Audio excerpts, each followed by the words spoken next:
திருவந்தாய் போற்றி பாகம் வெண்குருவானாய் போற்றி காவாய் கனகத்திரனே போற்றி கைலை மலையானே போற்றி போற்றி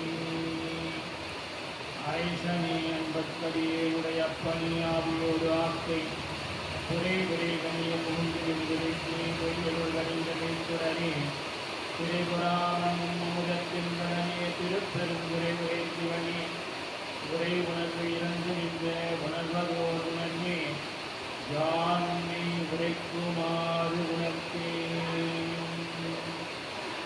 வேதநிதி தலைத்தூங்க மிகு செய்வத்துறை விளங்க பூதப்பரம்பரை புனிய புனிதமாய் மலர்ந்தழுத சீதவளர் வயற்குவரை திருஞான சம்பந்த பாதமலர் தலை கொண்டு திருக்கொண்டு பரதுபம் திருநாவுக்கரசு வளர்ந்திருக்கும் நெறிவாள கருஞான தவமுனிவர் வாகீசர் வாய்மைதிகள் திருநாமச்சீர் பரவழுகின்றேன் பேருலகில் ஒரு நாவும் குறை செய்ய உண்ணாமை உணராமே நேசம் நிறைந்த வெள்ளக்கார் நீளம் நிறைந்த மணிகள் வெற்றி தேசம் அடியார் பெருமையினை எல்லா உயிரும் கொலை எடுத்து தேசம் உய திருத்தந்த துகை முன்கணித்த திருவாளன் வாசமல மென்கள் வணங்கம் இந்த பிறப்பை வணங்குவான் எழுதரு மறைகள் சேரா இறைவனை எழுதில் கொண்டுள் ஒளிதரு காலத்து எங்கும் பூசனை விழாது செய்து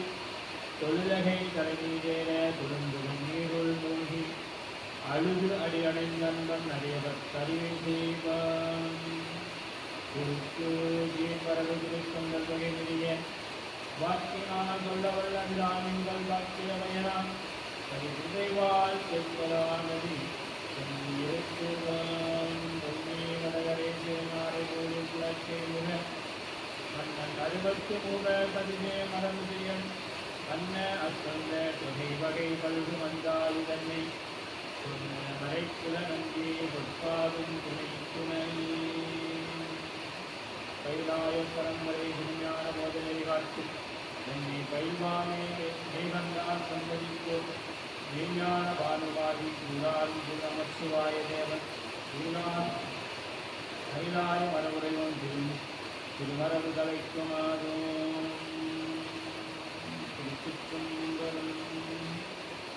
இல்லாமல்ல இவனுடைய பேரல் தொன்மையில் இருவரும் முன்னிடம் செய்ய தெய்வ சேக்கலார் பெருமானார் அருள் செய்யப்பட்ட பெரிய புராணம் என்னும் திருத்தொண்டர் புராணத்தை தொடர்ந்து சிந்திக்கும் வழிபாடு செய்வதற்கு நமக்கு வாய்ப்பு கிடைத்துள்ளது. அவ்வகையிலே அருள் பெரும் தேவகிரி அம்மை உடனாகிய அருள்மிகு நந்திந்தேஸ்வர பெருமான் திருவடி தாமரைகளை மனமுடைமைகளாலே வணங்கிக் கொண்டு அருக்குருநாதர் திருவடிகளையும் மனமுடைமைகளாலே வணங்கிக் கொண்டு அடியேனை நன்னெருக்கம் ஆற்றுப்படுத்திய ஆசிரியர் பெருமானார் திருவடிகளையும் தருணங்களாலே வணங்கிக் கொண்டு இங்கே எழுந்தருளிக்குரிய அத்துணை அடியார் பெருமக்களின் திருவடி தாமரைகளையும் மனமுடைமைகளாலே போற்றி வணங்கி வழிபாட்டினை புராணத்தை சிந்திக்க முற்படுகிறோம். குறித்துக் கொண்டோம்.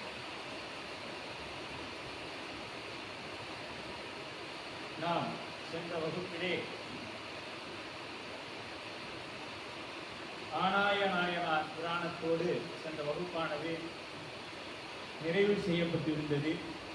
நாம் எப்பொழுதும் தெய்வ சேக்கலார் பெருமான் ஒரு அடியாரை நிறைவு செய்யும் பொழுது அடுத்த அடியாருடைய பாடலை சொல்லி நிறைவு செய்வது அவருடைய வழக்கமாக இருந்தாலும் இது 3 சருக்கம் நிறைவு பெற்றது. அதனாலே சருக்க நிறைவு என்பதனால் அதிலே ஆரூரில் அம்மானு காடே என்னும் சுந்தரமூர்த்தி நாயனாரை போற்றி மகிழ்வது தெய்வ சேக்கலார் பெருமானுடைய அந்த போக்காக இருந்தது. அவ்வழியிலே தீதுகள் வினைக்குவாரும் சிந்தடை கூட்டர் தம்மை காதுகள் உலைகள் வீசும் கதிர்நிலவு இருள்கால் சீர்ப்ப மாதுகள் உழைவி நீக்க மனையிடை இருகால் சொல்ல தூது கொள்வாராம் நம்மை தொழுது கொண்டு உரிமை கொள்வார் என்ற அளவிலே சென்ற வகுப்பானது நமக்கு நிறைவு செய்யப்பட்டிருந்தது.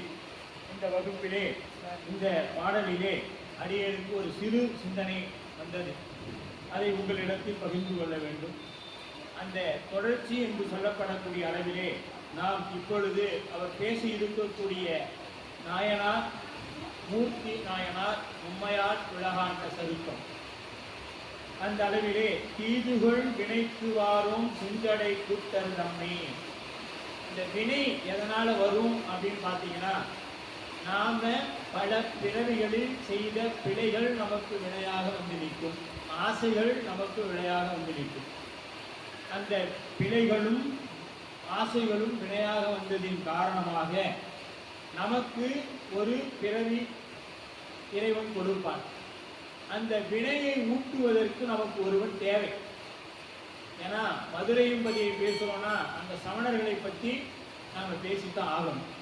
அந்த அளவிலே சமணர்களை பற்றி வினை அப்படிங்கிற இடத்துல வச்சு பார்த்தோம்னா, அவங்க வினை என்ன பண்ணுவோம், தானா வந்து சேரும் என்று சொல்லுவார்கள். நம் சைவம் வினையை ஊட்டுவதற்கு ஒருவன் உலன் என்று சொல்லும். இந்த இடத்துல பெருமான் அவருக்கு உணர்த்தி இருக்கலாம் நம்பி ஆர்வலருக்கு என்றும். அதுக்கு அடுத்தது அங்க என்ன சொல்லுவாங்க, இன்ப இலக்கியமாக சொல்லக்கூடியது சிலப்பதிகாரம். அது பெண் சம்பந்தப்பட்டது. என்ன சம்பந்தப்பட்டது? சிலப்பதிகாரம் சிற்றின்ப நுகர்வக்கூடிய நூலாக அமையப்பட்டது. ஆனால் நம் பெருமான் யாருங்க, நம்ம தியாகேச பெருமான் நம்பி ஆர்வலருக்காக மாதுகுள் உறவி நீக்க மனையிடை இருகால் செல்ல தூது கொள்வாராம் நம்மை தொழுது கொண்டு உரிமை கொள்வார் என்று சேக்கிழார் பெருமான் முடிச்சிருப்பார். அப்ப அடுத்த நாட்டில் என்ன நடந்ததுங்க, அந்த பெண்ணால அந்த நகரமே தீப்பிடித்து எரிந்தது, மதுரையம்பதி. ஏன்னா அடுத்தது நம்ம பேசக்கூடிய நகரம் மதுரையம்பதி. அப்ப தெய்வ சேக்கிழார் பெருமான் அதையும் இங்கே நுட்பமாக குறிப்பிட்டிருக்கிறார் என்பதை நாம் சிந்திக்க வேண்டும். அங்க மேல்வரியில் என்ன சொல்றார், தீதுகள் வினைக்கு வாரோம். அப்ப வினைக்கு வாரோம்னா அங்க ஊற்ற யாரு, செஞ்சடை கூத்தர் தம்மை. இந்த வினையை ஊற்றவே நம்ம பெருமான், அங்க இருக்கிறவே சமணன். மதுரையம்பதியில் அப்ப இருந்தவங்க சமணர்கள். இந்த புராணம் நடக்கும் பொழுது மூர்த்தி நாயனார் இருக்கும் பொழுது இருந்தவர்கள் சமணர்கள். அவர்கள் கொள்கை என்ன, வினை அது தானா வரும் அப்படிங்கிறது, ஊழ்வினை உறுத்து வந்து ஊட்டும் அப்படின்னு அவங்களோட கொள்கை. ஆனா சைவம் வினையை ஊட்டுவன் ஒருவன் உலன், இது சைவ சித்தாந்தம். அப்ப அந்த இடத்துல இதையும் சொல்லிட்டாரு. அங்க அந்த பெண்ணால நகரம் எரிந்தது. இங்க அந்த பெண்ணுக்காக சுந்தரமூர்த்தி நாயனாருக்காக எங்க பெருமான் தூது போனா அப்படிங்கிறதையும் இந்த இடத்துல நிறைவு கூற வேண்டியதாக இருக்கிறது என்பதை அளவில் அதை நிறைவு செய்து கொண்டு, மும்மையால் விழாண்ட சருக்கம் அது 298 பாடல்களை திருப்பாடல்களை கொண்ட சருக்கமாக அமையப்பட்டிருக்கின்றது. அந்த அளவிலே இதிலே கூறப்பட்டு இருக்கக்கூடிய நாயன்மார்கள் மொத்தம் 6 பேர். எம்பிரான் மூர்த்தி நாயனார், எம்பிரான் முருகநாயனார், எம்பிரான் உருத்திர பசுபதி நாயனார், எம்பிரான் திருநாளை போவார் நாயனார், எம்பிரான் திருக்குறிப்பு தொண்ட நாயனார், எம்பிரான் சண்டேச நாயனார். இதுல போன சருக்கத்தில் பார்த்தீங்கன்னா அவர் என்ன பண்ணாருங்க, இதே தொழிலை செய்து கொண்டிருந்தார். ஆனாயரும் என்ன பண்ணாரு, பசுக்களை எல்லாம் மேய்த்து கொண்டிருந்தார். இங்கே சண்டேச நாயனாரும் அதை தான் செய்ய போறார் இந்த சருக்கத்தில். இப்படி சில நுட்பமான செய்திகளை எல்லாம் நமக்கு சேக்கிழார் பெருமான் ஆங்காங்கே சுட்டி காட்டி கொண்டிருப்பார். அதை நாம் புராணத்தை வகுப்புல கேட்கறதோடு இல்லாம போயிட்டு சிந்திக்கணும், வீட்டில் போய் உட்காந்து நாம் இதை பார்க்கணும். அப்படி மும்மையால் உலகாண்ட மூர்த்திக்கும் அடியேன் என்று சொல்லப்படக்கூடிய மூர்த்தி நாயனாருடைய புராணத்தை நாம் தொடர்ந்து சிந்திக்க இருக்கின்றோம். அந்த அளவிலே பாடல் வரிசையில் பார்த்தோமே ஆனால் இது 3வது சருக்கம். புராண அடிப்படையில் பார்த்தோமே ஆனால் இது 4வது சருக்கம். ஏன்னா திருமலை சருக்கமும் வெள்ளானை சருக்கமும் பாடல்ல வராது. ஏன்னா இங்க நாம திருமலை அமைச்சிருக்குள்ள 3வது சருக்கத்திலேயே இவங்க வந்துட்டாங்களே அப்படின்னு நம்ம நினைக்க கூடாது. 3வது சருக்கம் பாடல் அடிப்படையில, நம்ம திருத்தொண்டர் தொகை அடிப்படையில 3வது சருக்கம். பெரிய புராண அடிப்படையில, ஏன்னா நம்ம நூல் எப்படிப்பட்டது, திருக்கையிலையில் தொடங்கி திருக்கையிலேயே முடியும். மீதி நூல்லாம் ஒன்று விண்ணில தொடங்கி மண்ணில முடியும், இல்லை மண்ணில தொடங்கி விண்ணில முடியும். இது கைலையில் தொடங்கி கைலையில் முடியக்கூடிய ஒரு அற்புதமான ஒரு புராணமாக அமைந்திருக்கிறது. அந்த காவிய தலைவன் எம்பிரான் சுந்தரமூர்த்தி நாயனார். இதுல வில்லன் எங்க சுவாமி. ஏன்னா அவரு தான் சுந்தரருக்கு எல்லா சிரமத்தையும் கொடுக்கணும். அவன் சிரமத்தை கொடுத்தாவே இப்ப வீட்டுல இருக்கிறான் அப்படின்னா மருமகளுக்கு யாரு வில்லி? மாமியார். மாமியாவுக்கு யாரு வில்லி? மருமகன். அது போல சரிங்களா? அப்படித்தான் அமைக்கப்பட்டது. இவருடைய குரு பூசை ஆடி கார்த்திகை நட்சத்திரம், தலம் மதுரை, முக்தி பெற்ற தலம் மதுரையம்பதி. 6 நாயன்மார்களை உள்ளடக்கிய சருக்கமாக இந்த சருக்கம் இருக்கிறது. இதிலே தொகை நூலாக நம்பியாரூரர் போற்றியது மும்மையால் உலகாண்ட மூர்த்திக்கும் அடியேன். மும்மை அப்படின்னா என்ன அப்படின்னு பார்த்தீங்களா? திருநீரு, உருத்தராக்கம், சடாமுடி. இது அடியார்களின் புற இலக்கணங்களில் 3. 10 இலக்கணங்கள்ல 3 இலக்கணம் மிகவும் அத்தியாவசியமானது. இப்ப இதை பேசும்பொழுது நமக்கு என்ன இருக்குது? மூர்த்தி நாயனாரை பற்றி பேசுவதற்கு நமக்கு தகுதி இல்லை. ஏன்னா நமக்கு சிகை இல்லை. அதனால அவரை பற்றி பேசுறதுக்கு தகுதி இல்லை. இருந்தாலும் ஆணவம் பொருட்டு அதை செய்யறோம் அப்படின்னு வச்சுக்கோ இல்லையா? ஏன்னா அவரு திருநீரு, உருத்திராக்கம், அவர் அதே போது எனக்கு இதுதான் கிரீடம்ட்ட ஜடாமுடிதான். அப்படி மும்மையால் உலகாண்ட மூர்த்திக்கும் அடியேன். மூர்த்தி அப்படின்னா என்ன பேருங்க? ஓதுவா மூர்த்தி சொல்றோம்ல. மூர்த்தினா சுவாமி. உற்சவ மூர்த்தி, உற்சவ மூர்த்தி சொல்றோமா? அது போல மூர்த்தி என்றால் இறைவன் என்று பொருளும் உண்டு. இங்க நம்ம பெருமான் எப்பொழுதுமே சேக்கலார் என்ன பண்ணுவாருங்க? அடியாருக்கும் ஆண்டவனையும் ஒரே நிலையில் போற்றி வருவார். அப்படி மும்மையால் உலகாண்ட மூர்த்திக்கும் அடியேன் என்று நம்பியாருடைய திருத்தொண்டர் தொகையிலே பாட, அதனைத் தொடர்ந்து நாரையூர் பொல்லாப்பிள்ளையாரை வழிபட்டு அதன் வழியாக ஞானத்தை வாய்க்கப்பெற்ற நம்பியாண்டார் நம்பிகள் திருத்தொண்டர் திரு அந்தாளிலே அவத்திரி குண்டமன் அவத்தின் மாழ்வான் என்று அன்று ஆளவாய் சிவன் திருமேனிக்கு செஞ்சாந்தனம் செழுமுழங்கை உவந்து ஒளிப்பாறையில் தேய்த்து உலகு ஆண்ட பொன்மூர்த்திதன் ஊர் நிவந்த பொன்மாட மதுராபுரி என்னும் நீழ்பதியே என்று சொல்றார். மதுரையை பற்றி நம்ம பேசணும்னா நாம் எங்க போனோம்? திருவிளையாடல் புராணத்துக்கு தான் போகணும். மதுரை காண்டத்துல போய் மதுரையை பற்றி ஆழமா சிந்திக்கணும். ஆளவாய், நான்மாட கூடல், தூங்கா நகரம், அப்புறம் கோயில் நகரம், இப்படி அனைத்து பெயர்களும் எப்பொழுதும் தூங்காது. ஏன் அப்படின்னா அங்க நீங்க விடிய காலையில போனாலும் நமக்கு தேவையான அத்தனை பொருட்களையும் வாங்கலாம். ஏன் தூங்கா நகரம் அப்படின்னா அங்கு ஆட்சி செய்து கொண்டு இருக்கக்கூடியவள் தூங்காமல் இருக்கக்கூடிய மீனாட்சி. ஏன் அப்படின்னா மீனுக்கு தூங்கும் பொழுது கூட கண் விழித்துக் கொண்டுதான் இருக்கும். அதனாலதான் மீன் போல ஆட்சி செய்யக்கூடியவள், அதனால் அவளுக்கு மீனாட்சி என்று பெயர். நம்ம எல்லாம் எப்பொழுதும் காத்து கொண்டிருக்கக்கூடியவள். அங்க போனீங்களா அப்படியே அந்த வைர முத்துத்தி போட்டுருக்கிற அன்னைக்கெல்லாம் போனோம்னா ஜொலிக்கும். அம்பாள் திருமேனி மரகத பச்சை கலர்ல தான் இருக்கும். அதான் மரகத கல்லால் ஆன திருமேனி மிகவும் அற்புதமான வாய்ப்பு. சாத்திட்டு தான் பண்றாங்க. நான் போயிருக்கேன். மரபு உண்டு. அதன் பிரகாரம் அவங்க அப்படிதான் பண்ணுவாங்க. நிறைய இடத்துல அந்த மாதிரி உண்டு. நம்ம தான் இங்க அபிஷேகம் பார்க்கணும் அப்படிங்கிறோம். நிறைய இடங்கள்ல அது போல உண்டு. அப்ப மீனாட்சி ஏன் அப்படின்னா எங்களுடைய ஆன்மார்த்தநாதர் அவருதான். அழகிய சொக்கநாதர், எல்லாத்தையும் சொக்க வைக்கக்கூடியவர்.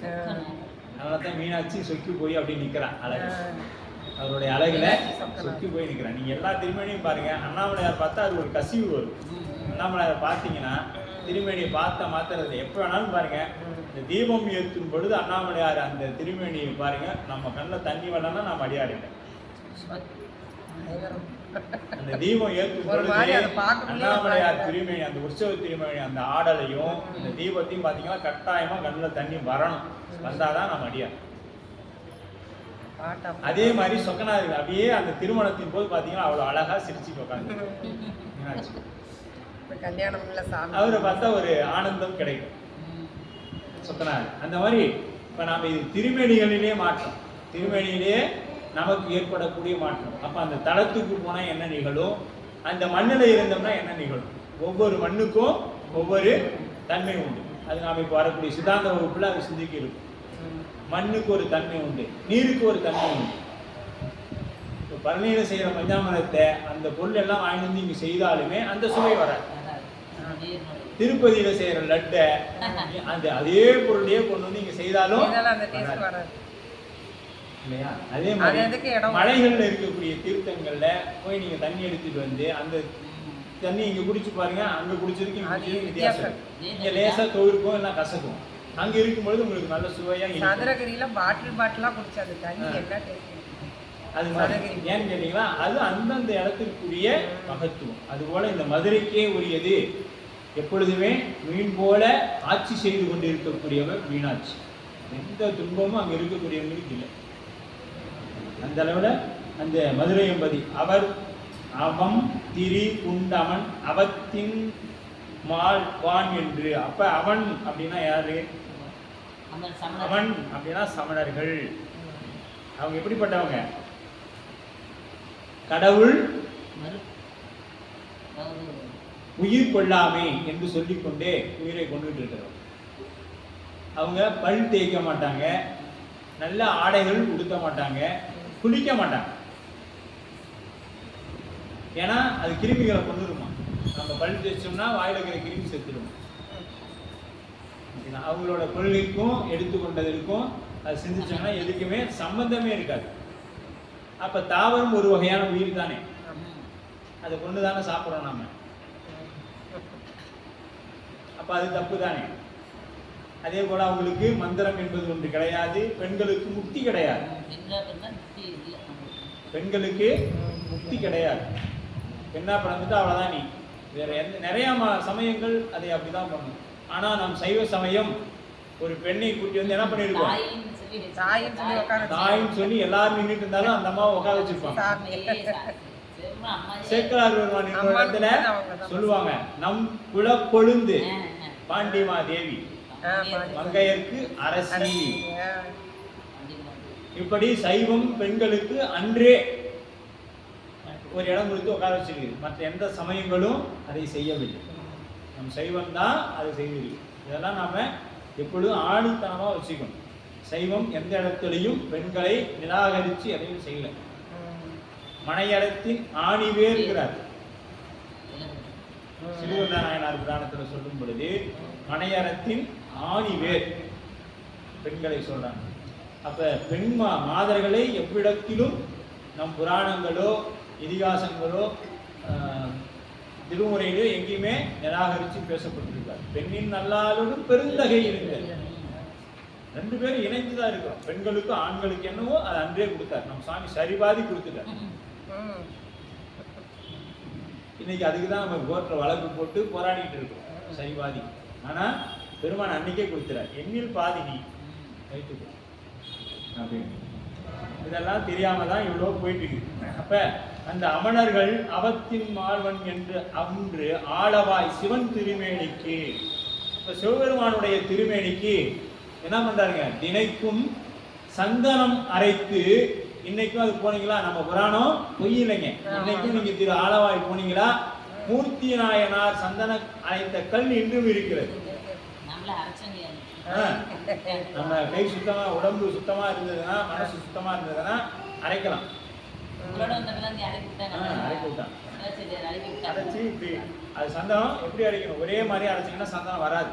முன்னுக்கு பின் மாற்றி மாற்றி அரைக்கணும். அப்படி அரைச்சிங்கன்னா தான் சந்தனம் வரும்.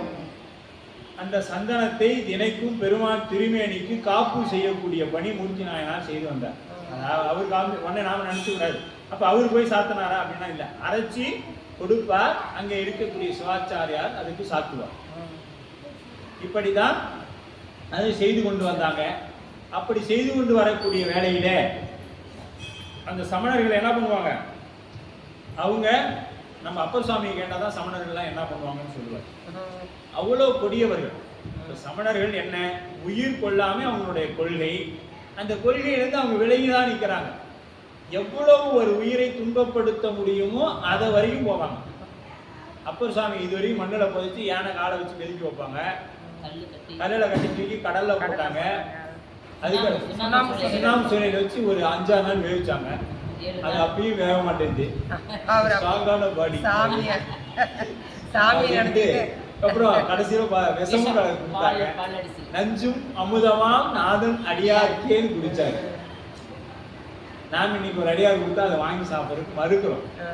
வாங்குங்க, வாங்கி சிவாய நம சொல்லிட்டு சாப்பிடுங்க, எதா இருந்தாலும் அவர் பார்த்துக்கிறாரு. அது என்ன வச்சு கொடுத்தாலும் விஷமே கொடுத்தாலும் நம்ம சாமி காப்பாத்திடுவோம். அதனால அதெல்லாம் தைரியமா நம்ம சிவாய நம சொல்லிட்டு சாப்பிடலாம். அந்த அளவுல சமணர்கள் அவ்வளவு கொடுமை. அதனாலதான் சம்பந்தரை பார்த்து சொல்றாரு, நீங்க போகும் பொழுது நாளும் பொருள் சரியில்லாம இருக்குதுப்பா, பிறகு போலா சாமின்னு சொல்றாரு. ஏன்னா அவரால் அவ்வளவு துன்பப்பட்டுட்டார். நீங்க சிறு வயதா இருக்கிறீங்களே, அவங்க ரொம்ப ஒரு இது பிடிச்சவங்க அப்படின்ட்டு. அப்பதான் அவர் சொல்றாரு, வேறு தோழி உங்கள் விடம் உண்டாக. அப்பதான் அந்த பதியம் பாருங்க, வேதாரண்யத்திலிருந்து போகும் பொழுதுதான் அந்த பதியத்தை பாருங்க. ஏன்னா அனுபவம், சமணர்களிடத்துல பட்ட அனுபவம். அப்ப மூர்த்தி நாயனார் என்ன பண்ணியிருக்கிறாங்க, உபந்து ஒளிப்பாறையில் தேய்த்து. இப்ப என்ன பண்ணிட்டாங்க சமணர்கள், அங்க சந்தன கட்டையே கிடைக்காம பண்ணிட்டாங்க.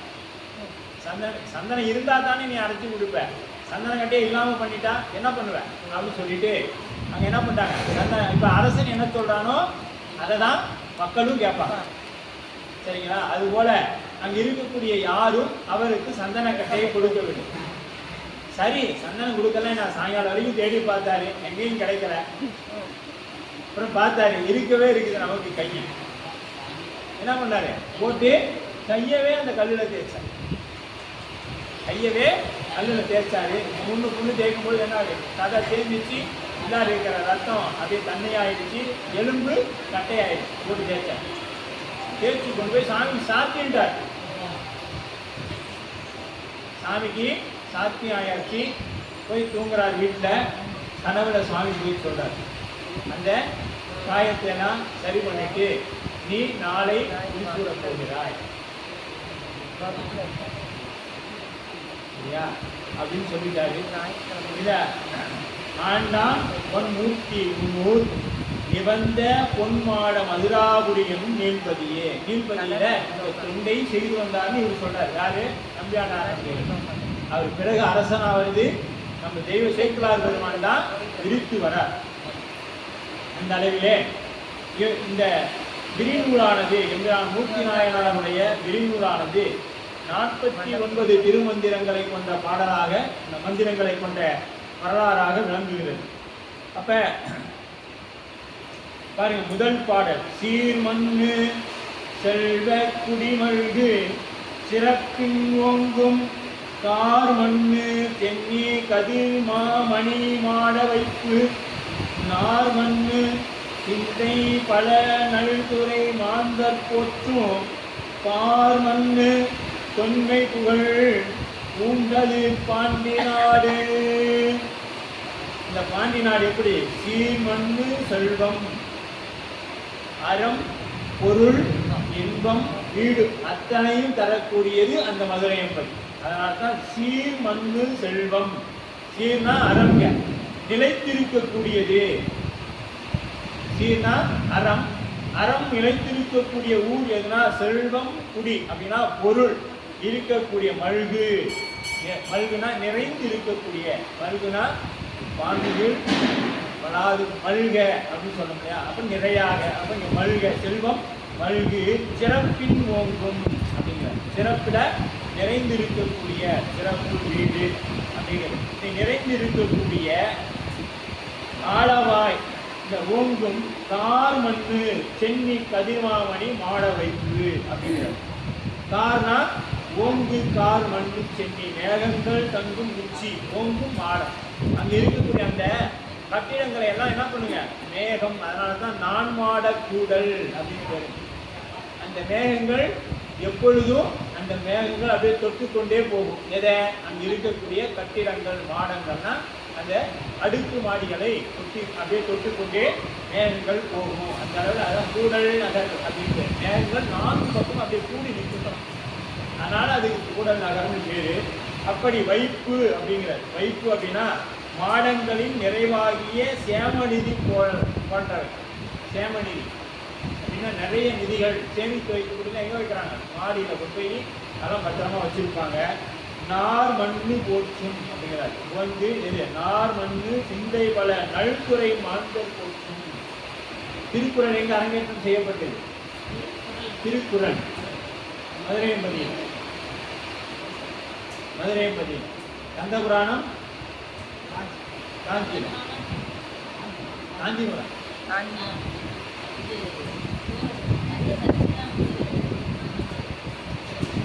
வெள்ளை தமிழ் தான் மதுரையம்பதியில அரங்கேற்றம் சொல்லித்தமிழ். அப்படி அன்பும் மனம் அதாவது அன்பு நிறைந்தவர்கள், அன்பும் நல்லொழுக்கும் உடைய நல்லோர்கள் போற்றும் பதியாக அன்பும் நல் ஒழுக்கங்களும் மிக்கவர்கள் அந்த பாண்டி நாட்டை போற்றுபவர்கள் இருந்தாங்க. பார் மண்ணும் தொன்மை புகழ் கொண்டது. இது எப்படிப்பட்டதுங்க? உலகத்திலேயே முதல் சொல்லுங்க, உடம்புக்கு பார்த்தோம். உலகத்திலேயே முதல் சிவன் கோயில் இருக்கக்கூடிய நாடு பாண்டிய நாடு. உத்திரகோசமங்கை நேற்று குடமுழுக்கு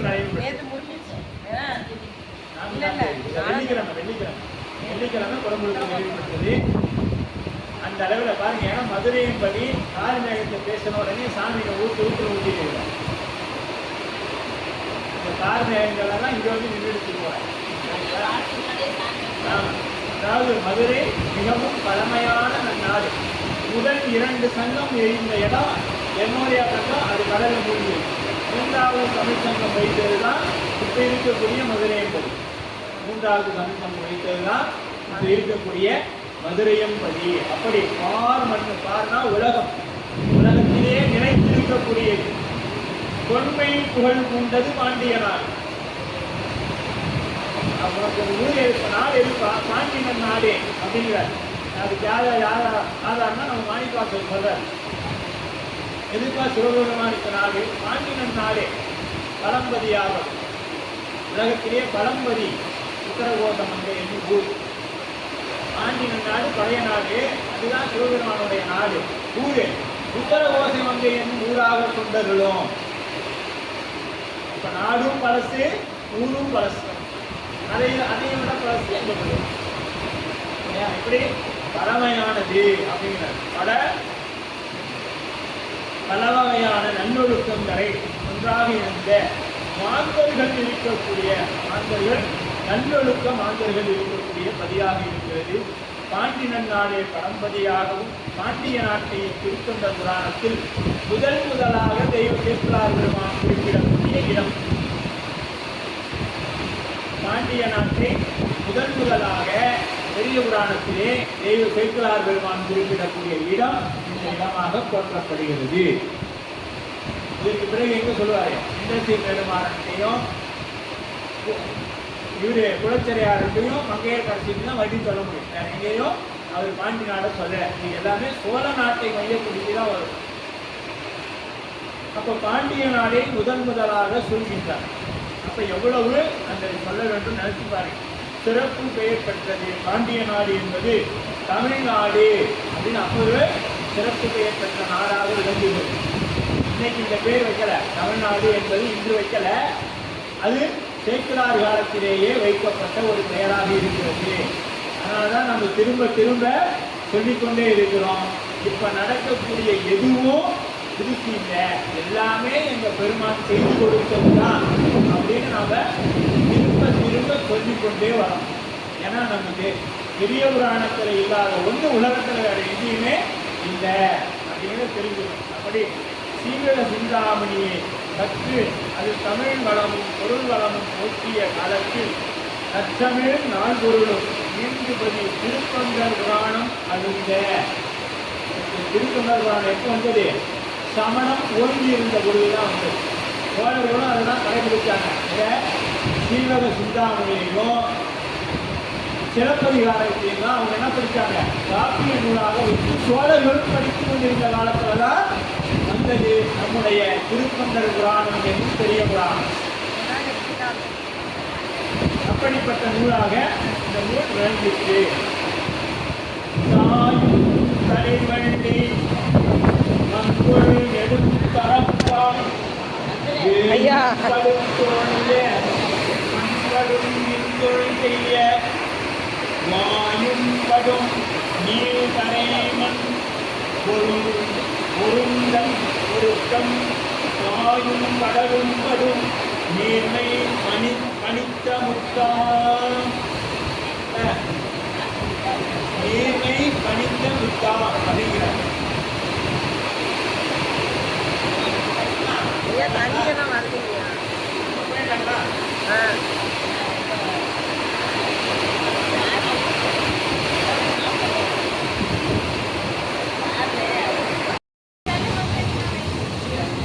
திருச்சிற்றம்பலம்.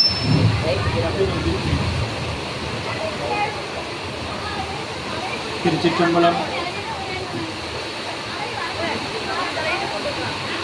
சாயும் தளிர் வள்ளி மல்கும் நெடுந்தன் தன் வேயும் பட தோழியர் பண்படும் இன்சொல் செய்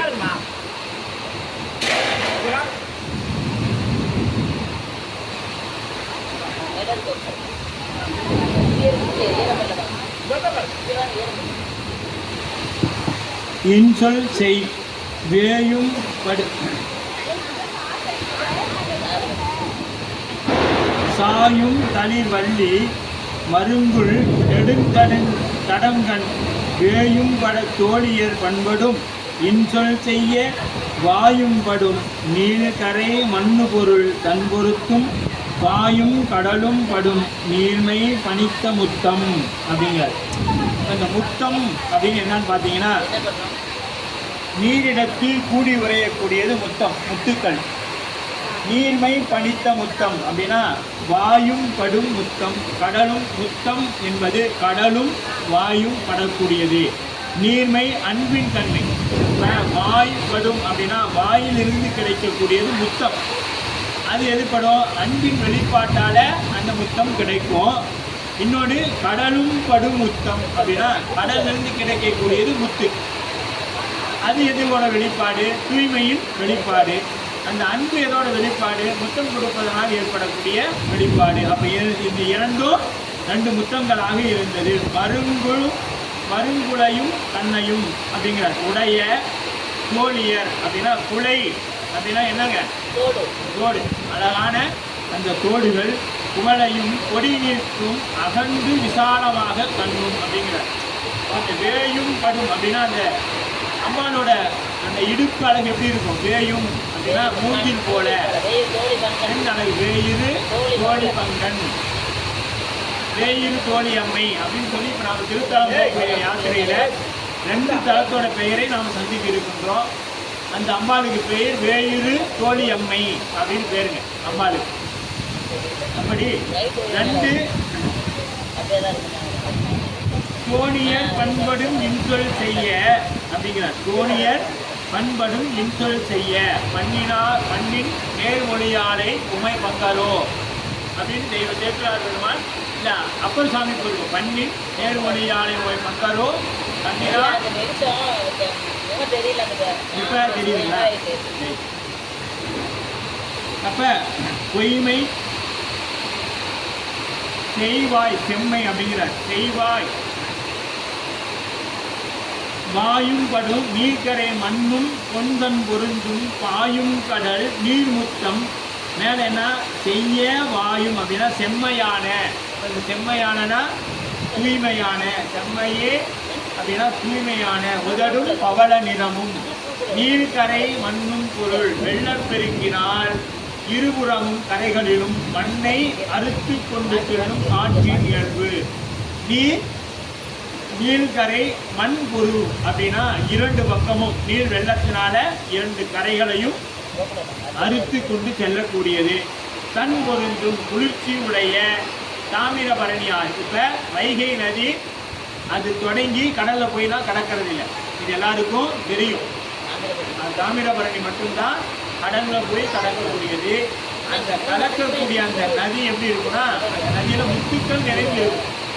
அதுதான் இன்னைக்கு தூத்துக்குடியில முத்து குளிக்கிறாங்க அப்படின்னா அது எதுனா தாமிரபரணி ஆற்று கலக்கிற இடம், கடல்ல கலக்கக்கூடிய இடம் தான் நமக்கு முத்து குளியல், முத்து கிடைக்கக்கூடிய இடம்.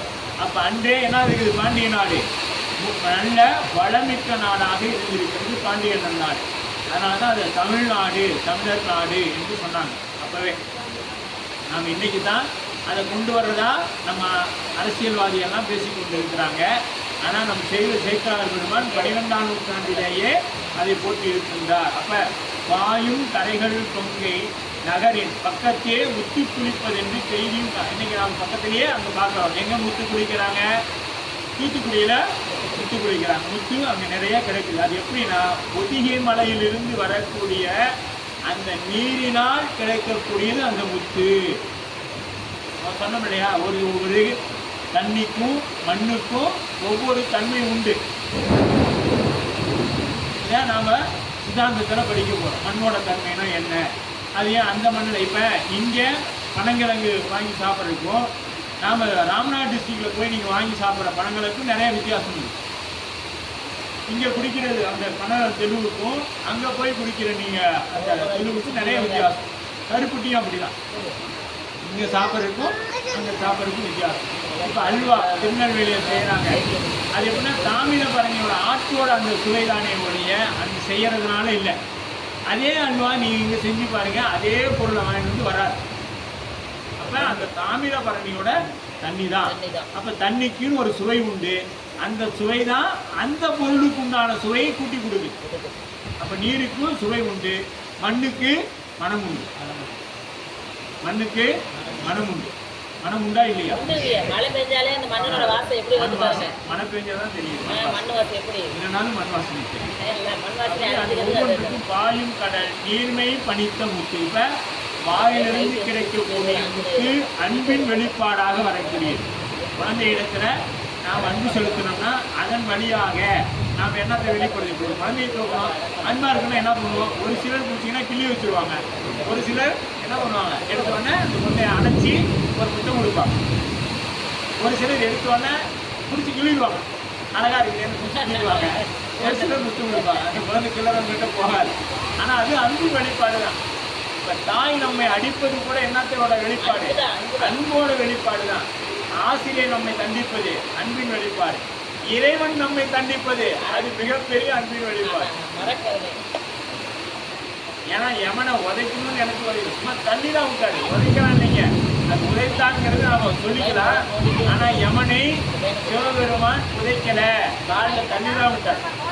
தண்ணி விட்டதுக்கு அவன் எங்கேயோ போயிட்டான்.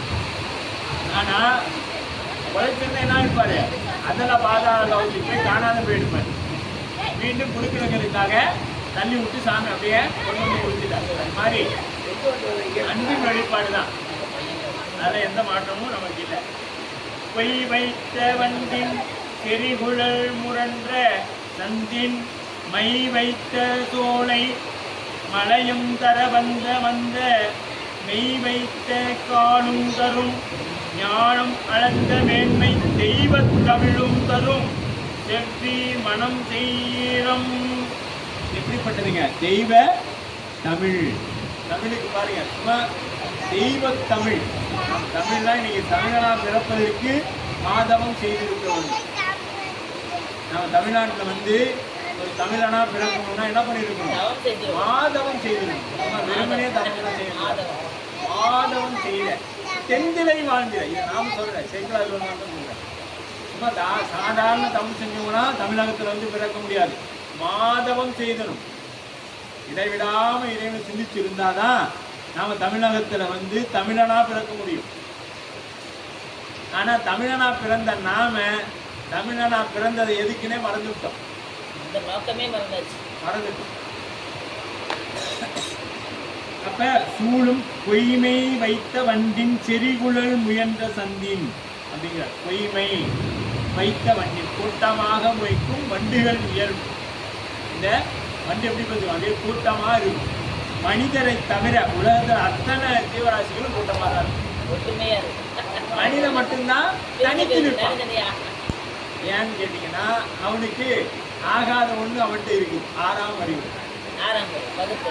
அது பகுத்தறிய சொன்னா இவன் என்ன பண்ணா பகுத்து தான் அறியலாம், பகுத்து அறிஞ்சிடான். அவன் இப்படி இவன் இப்படி, அவன் வேண்டாம் இவன் வேண்டாம், இந்த அம்மா வேண்டாம் அந்த பொண்ணு வேண்டாம், இப்படி என்ன பண்ணிடலாம். அதை பகுத்து பிரிச்சு கடைசியில என்ன பண்ண, ஒற்றுமையா இருக்க வேண்டிய மனிதன் ஒற்றுமை இல்லாத வாழலாம். ஆனா இறைவனிடத்துல நம்ம கணாபதியத்துல பார்த்தோம், காணாயர் புராணத்துல பார்த்தோம், என்ன சொன்னாரு, மானும் புலியும் ஒன்றாக நின்று இறைவன் வழிபாடு செய்யுது, பாம்பும் மயிலும் ஒன்றாக நின்று இறைவன் வழிபாடு செய்யுது. ஆனா மனிதன் என்ன பண்றான், வேற்றுமை பாராட்டி கொண்டே இன்று வரை நாம் இருக்கிறோம். இன்னும் பெரிய வருந்தத்தக்க செய்தி என்னன்னு பார்த்தீங்கன்னா, இன்று அடியாரா திருவேடம் இருக்கக்கூடிய நாம் 90% அப்படித்தான் வாழ்கிறோம்.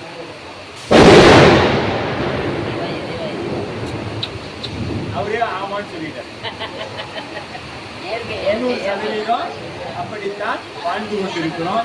அது முடிந்த அளவு நான் ஒவ்வொரு வகுப்புலையுமே அடியாக திரும்ப சொல்லுவேன், பெரிய புராணம் கேட்டு நாம் வெளியில வரோம் அப்படின்னா அடியாரிடத்திலும் மனிதர்களிடத்திலும் வேற்றுமை பாராட்டாமல் இருக்க வேண்டும்.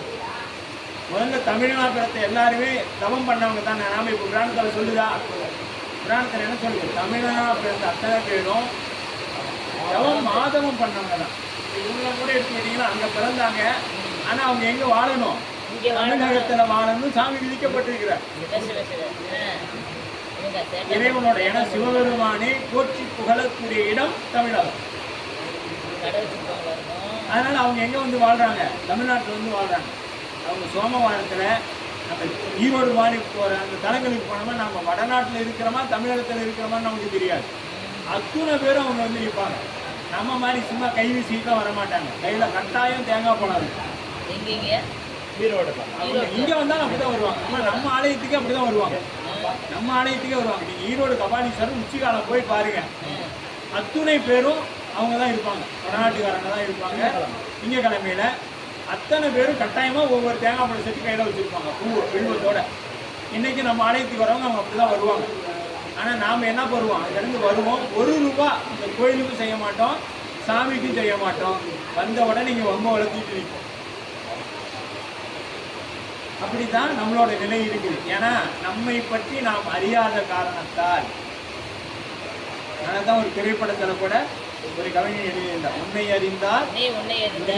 அறிந்தால் உலகத்தில் போராடலாம். நீ எப்படிப்பட்டவன் தெரிஞ்சிருக்கியா, உலகத்தையே எதிர்த்து நிற்கலாம். அதான் எங்க திருநாவுக்கரசு பெருந்தகை செய்தார். அவர் யாரும் தெரிஞ்சுக்கிட்டார், யாவார்க்கும் புரியலும் யாது வஞ்சம், யாரா வேணாலும் இருந்துக்கோ, எங்க பெருமானை தவிர வேற யாருக்கும் நான் அடிமை கிடையாது, யாருக்கும் பணிந்து போக வேண்டிய அவசியமும் கிடையாது, எங்க பெருமானுக்கு மட்டும்தான் நான் பணிந்து போவேன் என்று சொன்னார். அப்படி எப்படி வந்தது, அவரை உணர்ந்ததனால், எனக்குள் பெருமான் இருக்கிறான் அப்படிங்கிற உணர்ந்ததனால அவருக்கு அந்த தெளிவு வந்தது. அப்ப நாம் உணராத காரணத்தினால்தான் வேற்றுமை பாராட்டி கொண்டிருக்கோம். அதை முதல்ல நமக்கு வேணும். அப்படி மொய் வைத்த வஞ்சின் செறிவுடன் முயன்ற சந்தின் மை வைத்த சோலை. முரண்ட அப்படின்னா சந்தனம், முரண்ட சந்தின் அப்படின்னா சந்தனம், முரண்டு இதற்கு இடமாகிய, வளர்வதற்கு இடமாகிய மை வைத்த இருள் சூழ்ந்த மரங்கள். அப்படியே எப்படி மரங்கள் இருக்கலாம், அடர்ந்த மரங்களாக இருக்கிறது. எப்படிங்க சந்தன மரம் எப்படி இருக்குது, அதே அடர்ந்து போய் இருக்கக்கூடிய இடம். செருவின் ஆவது மலையம் தர வந்த கால் தென்றல் கால காற்று மந்தம் குளிர்ச்சி பரிமளம் என்ற வாயு. அதுக்கு எப்படி பேருங்க, மந்தம் குளிர்ச்சி. தென் திசையிலிருந்து வர்றதுனால அதுக்கு பேர் என்னங்க, தென்றல். வடக்கில் இருந்து வந்தா வாடை. இப்படி தமிழன் காற்றுக்கும் பெயர் வைத்து பார்த்து அழகு பார்த்து. வேற எந்த மொழியிலையும் காத்துக்கெல்லாம் பேர் கிடையாது. புயல், சூறாவளி, அவ்வளோதான். அதுக்கெல்லாம் இப்போ வாயில நுழையாத 4 பேர் வச்சிடறாங்க பேர் வந்துச்சுன்னா. ஆனால் தமிழன் வடக்கில் இருந்து வந்தால் வாடை, தெற்கில் இருந்து வந்தால் தென்றல். அந்த தென்றல் எங்கே வந்துச்சு, திருவாரூர் வரைக்கும் வந்துச்சு. பொதிகையிலேருந்து எங்கே வந்துச்சுங்க, திருவாரூர். ஏன் வந்துச்சுன்னா சுந்தரமூர்த்தி பெருமான் எங்கே போகிறாரு, திருமணம் முடித்து அடுத்த நாள் ஆலய வழிபாட்டுக்கு போகிறாரு. அங்கே எப்படி இருந்தது, அந்த தென்றலும் சாரலும் சேர்ந்து வந்தது. அங்கே பிறந்த இடம் குளிர்ச்சி பொருந்திய இடம். அங்கேருந்து வராரு, வரக்கூடிய இடமும் எல்லாம் அந்த நதிகள், இப்போ தாமிரபரணி இப்படி நதிகளை எல்லாம் தாண்டி தான் அந்த நதி தென்றல் வருது. அங்கே வந்தாலும் அங்கே சோலைகள் மிக்கது. இது சோழ நாடு. அங்கேயும் குளிர்ச்சி தான். அதையும் தாண்டி சுந்தரமூர்த்தி பெருமான் போய் பட்ட உடனே அது வெப்பம் பொருந்தியதாக இருந்தது. ஏன்னு கேட்டா பெருமானை பார்க்க போகாதனால அந்த மாதிரி தோணுச்சு அவருக்கு. இந்த காதலிக்கக்கூடிய பெண் சொல்லுவா, என்ன சொல்லுவா, அந்த சுடு வெயில் எப்படி இருக்கும், சந்திரன் ஒளி போல அவங்களுக்கு இருக்கும். 12 நிமிஷம் வெயில நம்மளால நிற்க முடியாது, தலை சுத்தம். ஆனா அந்த 2 பேரும் நின்று பேசிட்டு இருப்பாங்க. அதற்கு காரணம் காது இல்லையா? அதுபோல பெருமானை காதலித்தோமே ஆனால் நமக்கு இந்த வரக்கூடிய இடர்கள் என்ன தெரியும், இன்பமாக தெரியும். வரக்கூடிய இடரெல்லாம் எப்படி தெரியுங்க, இன்பமாக தெரியும். எப்ப பெருமானை நாம் காதலிக்கும் பொழுது. அதனால்தான் சம்பந்தர் சொன்னாரு, அந்த அனுபவத்தை தாங்க நம்ம சம்பந்தர் பெற்றாகி சொன்னார், காதலாகி கசிந்து கண்ணீர் மல்கி. அப்ப அந்த தேவாரம் எங்க வரணும்னா இங்கதான் வரணும். அப்ப அது பார்க்கலன்னா என்ன ஆகும், வெயிலு குளிர்ச்சியா இருக்கும், குளிர்ந்த தண்ணி சூடா தெரியும் இல்லையா? அந்த மாதிரி நிறைய கவிஞர்கள் அந்த பாடலாம் எழுதிக்கிறாங்க. அதான் எங்கிருந்து எடுக்கப்பட்டதுன்னா நம்ம பெரிய புராணத்திலிருந்து எடுத்தது தான். மொவ்வல் அப்படிங்கிற ஒரு அந்த மலர் கூட நம்ம பெரிய புராணத்தில் இருக்கிறது தான், தேவாரத்தில் இருக்கிற அந்த மலரோட பெயர்.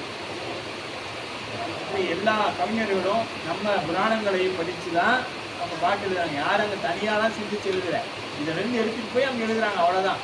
அந்த அளவில் தான் இருக்குது. நம்ம நெய் வைத்த காலும் தரும் ஞாலம் அளந்த மேன்மை தமிழ். இது எப்படிப்பட்ட ஞாலம் அளந்த, உலகம் என்ன தன்மையது என்று எப்படி அளந்தது என்று நிச்சயித்த, உலகின் உண்மை தத்துவத்தை உணர்த்திய, உலகம் முழுவதும் பரவி உயர்ந்து நின்றது சைவம்.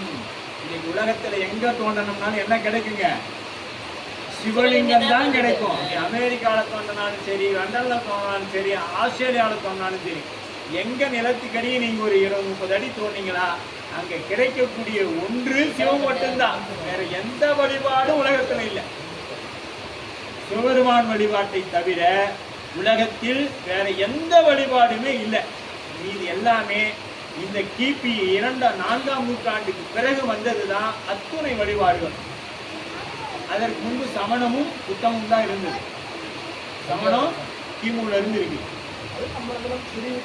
ஆமா, அதுதான் அன்புங்கிற ஒரு கொள்கையை எடுத்துட்டு போனவங்க தான் அவங்க. ஆனா அந்த கொள்கையில அந்த கொள்கையில நின்று இருந்தா இலங்கை நாட்டுல அத்தனை தமிழர்கள் இறந்திருக்க மாட்டான். அவன் அந்த கொள்கையை மறந்துட்டான். சமணம் அந்த கொள்கையை கொள்கையை விட்டுட்டான். அதாவது இப்ப நம்மள மாதிரிதான், நாம கட்சி கடை வேட்சி கட்டிக்கிட்டோம், திருநீர் உத்தராகம் போட்டுறோம், கொள்கையில நிக்கிறோமானா இல்லையே. அவனுக்கு நமக்கு ஒரு பெரிய வித்தியாசம் இல்லை, கொள்கையில இல்லை. இது சில அடியார்கள் தவறாக கூட நினைச்சுக்கலாம். ஆனா அதுதான் நிதர்சனமான உண்மை.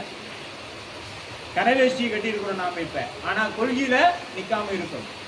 ஏன்னா சாதாரண ஆலயத்துக்கு வரக்கூடிய பக்தர்கள் இருக்கக்கூடிய பணிவு அன்பு அடியாரா இருக்கக்கூடிய நம்மிடத்துல இல்லை என்பது மிகப்பெரிய வருந்தத்தக்க ஒரு செய்தி. இது உண்மை. அடியன் உட்படவே சொல்லிக்கிறேன். அந்த ஒரு பணிவு அன்பு ஒரு பொறுமை, அவங்க பக்தர்கள் அப்படிதான் இருப்பாங்க. நாம் அடியாரா இருக்கக்கூடிய நாம் எப்படி இருக்கணும், அவர்களுக்கு வழிவிட்டு நாம நிக்கணும். ஆனா அவர்களுக்கு முன்னாடி நாம உந்தி அடிச்சு போய் நம்ம தான் நிக்கிறோம். அவங்களுக்கு என்ன வேணும், அவங்களுக்கு நாம செய்து தரக்கு தான் சாமி நம்மளே யோசிக்கிறார். அவங்களுக்கு என்ன வேண்டுமோ அது செய்து தருவதற்கு தான். அதனால நம்ம மறந்துதான் இன்னைக்கு இப்படி அப்படி ஞாலம் அளந்த மேன்மை தமிழாம் தரும் செவ்விய மனம் செய்வாய். அப்படி தெய்வ தமிழ் சிவமே உள்ளுரை பொருளாக விளங்கக்கூடியது. மழை வந்த தென்றல் வெப்பமாக மாற்றி உடலுக்கு குளிர்ச்சியை தருவது போல சிவம் என்ன பண்றது, தமிழின் வழியாக நம் உள்ளத்திற்கு குளிர்ச்சியை தருகிறது அப்படின்னு சொல்றாங்க. சிவம் என்ன பண்ணுதுங்க, தமிழின் வழியாக. நேற்று கூட அடியாதான் அந்த கல்லூரியில பேசும்போது சொன்னேன், தமிழ் என்றாலே சிவம் என்றுதான் பொருள். தமிழும் சிவமும் இரண்டும் வேறு வேறு இல்லைங்க, ஒன்றே தான் அப்படின்னு இதை சொல்றாங்க. அப்ப ஞானம் அளந்த மேன்மை தமிழும் தரும் செல்விய மனம் செய்யும் ஈரம். இந்த தமிழ் எப்படிப்பட்டதுங்க, ஈரம். அதனாலதான் யார் வேணாலும் தமிழகத்துல வந்து கிடைக்கலாம், ஆனா தமிழை வெளியில போய் பிழைக்க முடியாது. யார் வேணாலும் தமிழகத்துல வந்து பிழைக்க, ஏன்னா தமிழனோட மனம் அந்த உள்ளம் ஈரமானது. மொழியின் வளர்ச்சி இவை எல்லாமே என்ன பண்ணாங்க, நம்ம தெய்வ சேத்துலார் பெருமானும் நம் அருளாளர்களும் போற்றி வணங்கினாங்க. அதனாலதான் நம்ம சம்பந்தர் பலமுறை அதை வணங்கியிருப்பார் தமிழை. தமிழ் ஆகரன். ஆமாம், தமிழ்நாதன் பேர் அவருக்கு, அப்படியெல்லாம் உண்டு. சூழும் இதழ் பங்கயம் ஆக அத்தோற்றின் மேலால் தாழ்வு இன்றி இன்னும் தனி வாழ்வது அத்தையல் ஒப்பா யாழின் மொழியின் குழலின் இசையும் சுருங்கும் வாழும் நகர் மதுராபுரியன் என்பது ஆகும். இப்ப மதுராபுரி சூழும் இதழ் அப்படிங்கிற சூழும் இதழ்னா புறம், புறச்சூழல், அகச்சூழல் அப்படின்னு ரெண்டு இருக்குது. சூரும் இதழ் அப்படின்னா கேசரம் முதலான மலர்கள் சூழக்கூடியது. ஏன்னா அங்கதானே வந்துச்சு பெண்களின் கூந்தலுக்கு இயற்கையிலேயே மனம் உண்டா அப்படிங்கிறது. ஏன்னா அங்க மலர்கள் அவ்வளவு மனமிக்கதாக இருந்தது. இது புறச்சூழல். அகச்சூழல் அவர்கள் உள்ளமும் எப்படி வெளியில மன மகிழ்ச்சியோட மலர் மகிழ்ந்து நிற்கிறதோ அதுபோல உள்ளமும் மகிழ்ந்து இருந்தது. அதனால அதுவும் ரொம்ப சிறப்பாக இருந்தது. அத்தோட்டத்தின் மேலான், அப்ப அந்த தோட்டத்தில் இருக்கக்கூடிய அந்த மலருக்கு மேலான் பங்கயம் ஆகிய மலர் தோடும் ஆகிய வெண்தாமரை. பங்கயம்னா பங்கயத்து அயனும் மாலும் அறியா அப்படிங்க. பங்கயம்னா தாமரை, தாமரைப்பூ. மேலாம் யார் இருப்பாங்க? திருமகள். அவளை விட அழகா இருக்கிறாங்களா அங்க இருக்கக்கூடிய பெண்கள் என்று தாழ்வின்றி எக்காலத்தும் குறைவில்லா இங்கு போல் வேறெங்கும் இல்லையாம் சிறப்பு. இங்க இருக்கக்கூடிய அந்த பெண்களை போல வேறு எங்கும் சிறந்தவர்கள் இல்லை. அத்தையல் தோட்டின் மேலாம் பெண் தெய்வம். அங்க இருக்கக்கூடிய அந்த பெண் தெய்வம் யாருங்க? மீனாட்சி. அவளுடைய கண் எப்படி இருக்குங்க? அகன்று இருக்கு. மீனாட்சியுடைய கண் அகன்று இருக்கும். மேலாம் உண்மையில் ஒப்பார், பன்மையில் அப்படிங்கிறார். ஒப்பாருங்கிறது அவர் யார் ஒப்பாரும் இல்லை. யாரு? இங்க இருக்கக்கூடிய அந்த பெண்களுக்கு ஒப்பாக உலகத்துல வேற யார்? யாழின் மொழியில். அப்ப யாழின் மொழி, யாழ் எப்படி? யாழ் இனிது குழல் இனிது என்பார் மறைவை சொல் கேளாமாந்து. அப்படி அந்த யாழ் அப்படிங்கிறது தன் மங்கையோட அந்த மொழி யாழ் மொழி போல, யாழ் வாசிப்பது போல இருந்ததா. குழலின் சுரும்பு வாழ்த்துவதும், அப்படி அந்த குழலில் இருக்கக்கூடிய மலர்களின் தங்குதல் சூடும் பூவின் வண்டு அமர்ந்து மொய்க்கும் வாழும் நகரம் மதுராபுரி. அங்க இருக்கக்கூடிய அந்த வண்டுகள் வாழ்ந்திருக்கக்கூடிய நகரமாக அந்த மதுராபுரி விளங்குகிறது. மதுரை என்றால் மது, மது அப்படின்னா அமுதம், தேன். மதுனா அமுதம், தேன் அப்படின்னு பேரு. சிவனது ஆணையின் வழியே கடம்பவனத்தின் முளைத்திருந்த கடவுள். இது திருவிளையாடல் புராணம் மதுரை நகர் படலத்தில் நீங்க பார்க்கலாம். அது கடம்பவனமாக இருந்த அந்த நகரம். பிறகு இந்திரனால் அந்த ஆலயம் விமானம் எழுப்பப்படுகிறது. அதற்கு சான்றாக நம்ம என்ன பண்ணலாம், இன்னைக்கும் பார்த்தீங்கன்னா அங்க இருக்கக்கூடிய அந்த வெள்ளை யானை, யானை இருக்கு 8 பக்கம். அது கரும்பு தின்ற படலம்னு ஒன்று உண்டு. கல் யானை கரும்பு தின்ற படலம். சாப்பிடுமானா சாப்பிட்டு காமிச்சிச்சு. இப்பதான் முடிஞ்சதான் வகுப்புல. இந்த மாதிரி வெள்ளை யானை கரும்பு தின்ற படலம், மதுரை ஆலவாய் படலம்.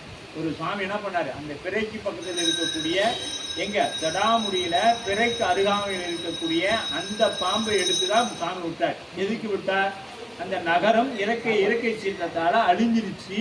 அதை மீண்டும் உருவாக்க மன்னன் சுவாமி இடத்துல விண்ணப்பம் வைக்கிறார். உனக்கு என்ன மதுரையோட அளவு தெரியணுமா? அந்த பாம்பை எடுத்து விட்டாரு. அந்த பாம்பு என்னன்னு அப்படியே சுத்திட்டு வந்து வாயை கொண்டு வந்து வாலில் வச்சிருச்சு. வாலில் கொண்டு வந்து வாயை வச்சிருச்சு. அந்த பாம்பு சுத்தியதுதான் ஆலவாய். அதனாலதான் அதுக்கு திரு ஆலவாய் என்று பெயர்.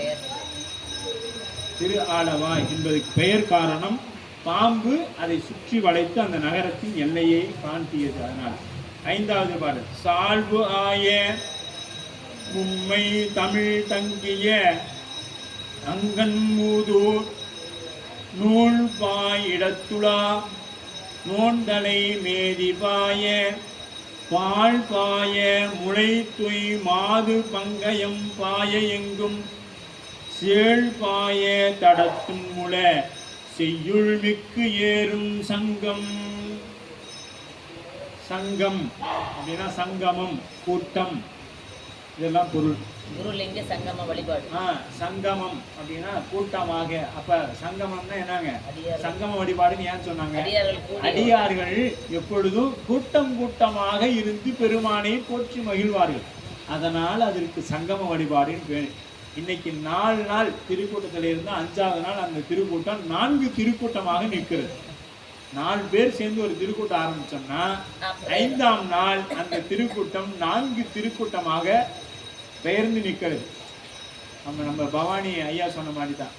அதாவது கிளை கிளையா கேடுபடா திருவருளே, கிளை கிளையா அப்படின்னு சொன்னது நம்ம ஐயார்கள் தப்பா பொருள் கொண்டு சாமி கிளை கிளையா போயிட்டாங்க அப்படின்னு.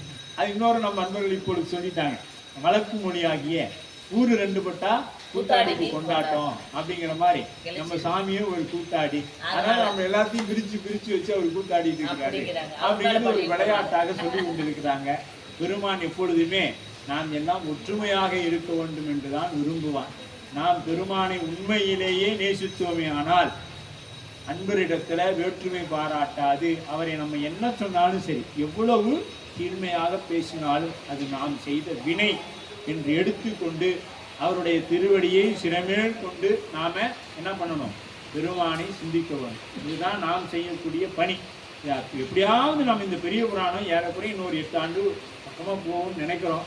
அவ்வளோ காலம் சாமி நம்மளை வச்சிருந்தா இந்த பெரிய புராணம் நிறைவு என்று ஒரு விழா எடுக்கும் பொழுது நாம் அத்துணை பேரும் இங்கே இருக்கக்கூடிய வகுப்புக்கு வந்த அத்துணை மாணவர்கள், ஒரு 10 மாணவர்களாவது நாம் ரெகுலராக வந்துடுவோம்.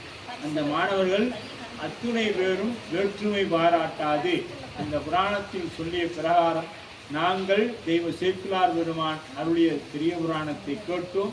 அதிலே அடியார் பெருமக்களை திருவேடங்களை கண்டால் வழிபாடு செய்யதான் எங்களுக்கு சொல்லிக் கொடுத்திருக்கிறது. சைவ சித்தாந்தம் படித்திருக்கின்றோம். செம்மலன் நேர்ந்தால் சேரலோட்டா அம்மலம் களி அன்பரோடு மறி மாலர நேயமும் மலிந்தவர் வேடமும் ஆலயம் தானும் அரணத்துடுமே என்று சொல்லியிருக்கிறாங்க. ஆகவே நாங்கள் பெருமான அடியார் வடிவில் பார்க்கிறோம். அவர் எனக்கு என்ன செய்தாலும் அது என்னுடைய வினை பொருட்டு சிவம் செய்ததுதான் என்ற ஒரு பக்குவம் நமக்கு வர வேண்டும் என்று இந்த நல்ல வேளையிலே அருள்தரும் தேவகிரி அம்மை உடனாகிய அருள்மிகு நஞ்சுண்டேஸ்வர பெருமானிடத்தில் விண்ணப்பித்தார். ஏன்னா அவர்தான் ஆன்மாவிடத்தில் இருக்கக்கூடிய அல்லனை நீக்கி நல்லன செய்யக்கூடிய பெருமான். அல்லனா என்னங்க? விஷம்தான். விஷம்தான் விஷத்தை தான். அல்லனா என்ன? விஷம்தான். நாம வச்சிருக்கிறது பூரா நஞ்சும் அமுதமாம் நாதன். இந்த இடத்துல நஞ்சின்னு கொடுத்தா அதை சாப்பிட்டோம்னாலும் நாதன் அடியாரை காப்பாற்றுவாரு. இன்னொன்னு நஞ்சும் அமுதமான, நஞ்சு போல உன்னுடைய வார்த்தைகள் இருந்தாலும் அது அடியார் பெருமக்களுக்கு என்னவா இருக்கும்? அமுதமாகத்தான் இருக்கணும். அப்பதான் நாம் அடியார்.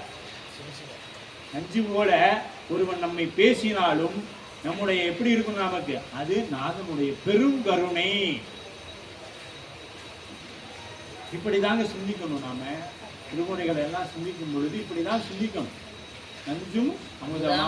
அங்க கொடுத்தது நாவுக்கரச பெருந்தகைக்கு நஞ்சு கொடுத்தாங்க. அவருடைய அப்ப நஞ்சு கொடுக்கிறான்னா அவருடைய வார்த்தைகள் எவ்வளவு கொடியதாக இருந்திருக்கும், எவ்வளவு நஞ்சு கலந்த வார்த்தைகளாக இருந்திருக்கும். அதுவும் அமுதமாகத்தானே நாவுக்கரசு பெருந்தகை எடுத்துக்கொண்டார். அப்ப நாமும் அப்படித்தான் எடுத்துக்கொள்ளும். கொள்கை இதெல்லாம் நமக்கு கொள்கை. நாவுக்கரசு பெருந்தகையும் மூர்த்தி நாயனார் போன்றவர்கள் செய்ததெல்லாம் என்னங்க? கொள்கை. அந்த கொள்கையில நாம நிக்கணும். எவ்வளவு கொடுமையாக வேணாலும் நம்மை பேசலாம். நாம திருவருள் என்ன வரணுங்க? திருவருள், நஞ்சுண்டா, நீலகண்டா. இது நம்ம பெருமக்கள் வகுப்புக்கு வரக்கூடியவங்க.